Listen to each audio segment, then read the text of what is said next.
Hey guys, स्वागत है आपका केएस चैनल पे, जहां आज हम बात करने वाले हैं हल्क और नेमोन के रिटर्न के बारे में। उनको नहीं पता उन्हें मैं बता दूं कि हल्क और नेमोन के राइट्स वापस आ गए मार्वल के पास। इसका मतलब ये हुआ कि हल्क के ऊपर अभी सोलो प्रोजेक्ट आ सकते हैं। हल्क को किसी और के कैरेक्टर पे डिपेंडेंट नहीं होना पड़ेगा के अंदर अपेयर होने के लिए, जो कि बहुत बड़ी बात है। अभी तक हल्क को सबसे बेस्ट इनक्रेडिबल हल्क में दिखाया गया, उसके बाद अवेंजर्स में दिखाया गया है, और इसके बाद जब भी हमें हल्क दिखा वो हमें पिटता हुआ ही दिखे। बस एंड गेम में जो हल्क बन चुका था उसके बारे में तो मैं बात करूंगा ही नहीं। प्लस शीएल का नाम मत ही लेना। Captain America the brave world के अंदर हमें ये दिखाया जाएगा कि हल्क के कई सारे कैरेक्टर रिटर्न कर रहे हैं। मोस्ट प्रोबेबली ये हो सकता है कि मार्वल वालों ने ये जानबूझ के किया होगा ताकि वो आगे जाके उनको यूज कर सके अपने आने वाली हल्क मूवी में जहाँ हो किसी प्रोजेक्ट में। क्योंकि आप यहाँ देख सकते हैं इनक्रेडिबल हल्क मूवी के बाद से बैटी रोज को वापस लाया जा रहा है। यहाँ मैं जनरल रोज की बात नहीं कर रहा, मैं यहाँ कर रहा हूँ बैटी रोज की। जनरल रोज का वापिस आना समझ आता क्योंकि वो मिलिट्री बैकग्राउंड से बिलोंग करते हैं, तो वो यहाँ इन्वॉल्व हो सकते हैं। लेकिन बैटी रोज का वापिस आना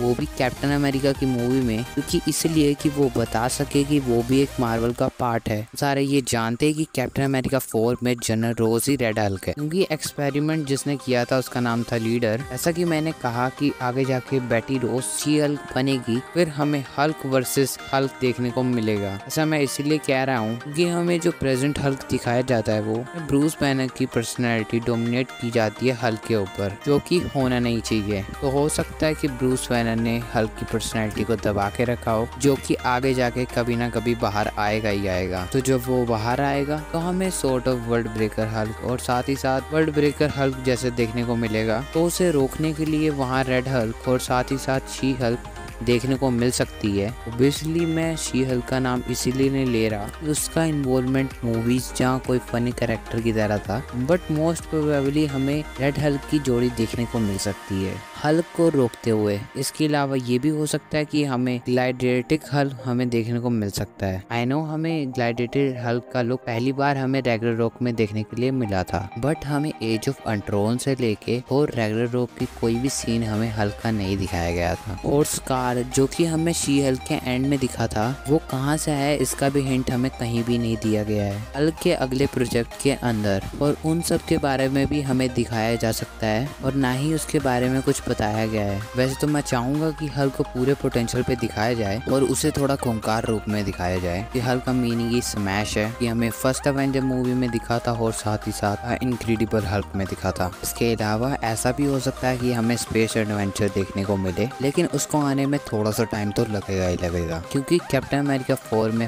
हल्क के सीक्वल का प्रिपरेशन किया जा रहा है उसके कैरेक्टर को दिखाकर, और उसे कभी ना कभी तो एग्जीक्यूट करना ही होगा। लेकिन उसे पहले दिखा रहे हैं तो उसे पहले ही एग्जीक्यूट करेंगे। लेकिन हमारे यहाँ क्वेश्चन ये नहीं होना चाहिए कि वो किसे पहले लेके आए। एज ऑफ अल्ट्रॉन से लेके थोर रैग्नारोक की बीच की कहानी को, आगे की कहानी को, कंसर्न अभी हमें इतना होना चाहिए कि जो भी हमें हल्क दिख रहा है वो जल्द से जल्द चेंज होए। वो कॉमिक एक्यूरेट जैसा हो सकता है, जहाँ एनिमेटेड शो की तरह हो सकता है, जिसके स्मैश से दुश्मनों की पतलून गीली हो जाती थी। अब मुझे जो चाहिए था वो तो मैंने बता दिया। आप लोगों को कैसा हल्क देखना है आप मुझे कमेंट सेक्शन में बता सकते हैं। Thank you for watching this video, stay tune.